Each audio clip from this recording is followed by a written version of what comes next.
Hello and welcome to episode 1 of underscore edgy man 420. I'm your host underscore edgy man 420, and we're going to be talking about some really edgy stuff. Yeah. So today, to kick off underscore edgy man 420, we're gonna talk about how Bush actually did 9/11. So this is what happened, right? So Al Qaeda did it on September 20. No, I keep getting September 11th, 1921. No, it's not what. No, it's September 11th, 2001. Okay, it's not 1921. So we did it. 9/11 happened then, and yeah, like I said this before, Al Qaeda. No, I did the same mistake. His name is Osama. Osama sent his little loyalist, little jihadis to America to crash our planes. And one thing is, if America's high, you cannot bring it down. You cannot just bring down the trade centers with ease. Even though it kind of happened, it didn't bring us down in spirit. And Bush, okay, so they killed people. But it all could have been avoided if we could just negotiate with terrorists. There is no negotiating with terrorists. That's what the media is like. We don't negotiate with terrorists, but sometimes, to the terrorists, we're the terrorists. It's like, why can't we be like, if I am the most bitter person and I've done like terrible things, like I would still be able to negotiate with people. Because a part of me just wants peace. I think if America truly wants peace, they'd be willing to negotiate with anyone. Except if, if like they kill someone from America, they could be like, yo, we have harsh agreements, but then I guess they wouldn't agree and they would go to war with us anyway. But still, if we were able to reach a peace, it would be good. And I think George W. Bush did not do a good job of making peace with Al Qaeda. And that's why it's his fault. It's really his fault. It really is. And when you think of George W. Bush, it just, a picture pops into my head of him eating a cat. Fuck.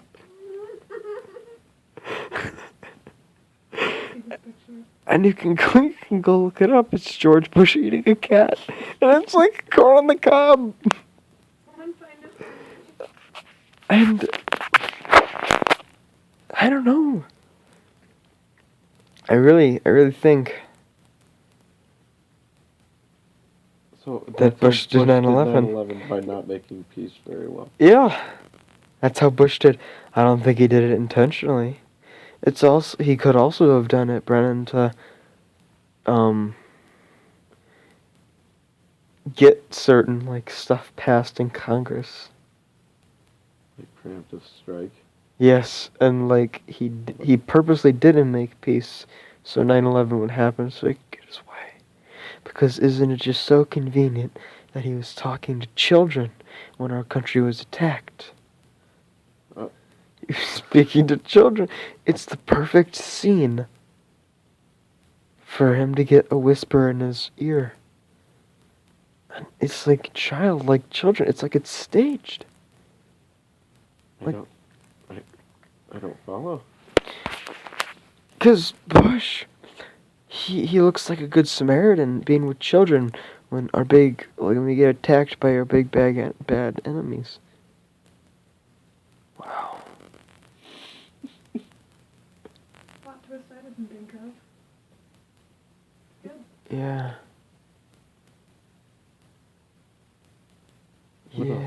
What else is there about 9/11? 9/11. People were coming down like bodies. People were jumping. I watched this documentary, and they were like, I heard a body, like they were recording, and on the first floor of the firefighter teams, they were recording, and I saw recordings, and they had a little bass set up, and they would, when the body started to fall, you would just hear a big thump, and then like some water splashing, like you're getting out of a pool, like it's raining, and you knew what that was, and it was just a terrifying video. There were little thumps everywhere. There was video of, like, this guy was in the street, like, as the tower went down. And, like, the big wall of dust just come and engulf him, and he's taking cover behind a car.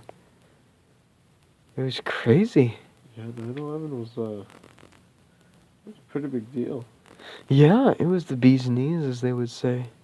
Don't know if that's what they would use to describe it, but, you know, it floats your boat. Wow, this is only 6 minutes. Wow, it feels like we've been talking about this for hours. It does. Wow. Underscore edgy man 420 here. We're just getting started, aren't we? Well, this is episode 1. Oh, we have to have a nice special episode 1. Wouldn't you agree, Cindy? What do you want to talk about for episode 1? Well, I think you're taking it pretty well right now. Just keep going wherever you're going. So how do you feel about the election? The election? How do you feel about Donald Trump? Yeah. So Donald Trump, I think Donald Trump is I think he's trying too hard. And I don't think he has to try as hard as he is. He's trying so hard to look good to his followers. I think something he said today made me laugh so hard. He said, I could go out in the middle of a street and shoot someone, and my votes wouldn't change. Cocky bastard. Yeah, and that's either saying one of two things. That all his fans are loyal, or he has no fans at all. And I want to think it's one of those two. But I want to think it's the second one. yeah, I think it might be the second one. But yeah, otherwise he's got a nice. I think he has a perfectly fine determination. I just think that he's just a cocky bastard. Oh, yes. Yes. And the fact that the media is just covering him so much, I think it's just helping him. It certainly is. Yeah. Maybe his plan all along was to show us what not to vote for. I don't think so. I don't think so either. Olivia, do you think that Donald Trump's whatever campaign has just been a lesson to not vote for people like him? No. I think somehow he's very serious about this. He's gonna kick all the chinks out, as Danny would say. And he would say it that way, wouldn't he? Yeah. God bless. God bless. God bless that gentleman. That was my scared look. Did I look scared? So, that's episode 1. Oh, I want to hear more controversy, though.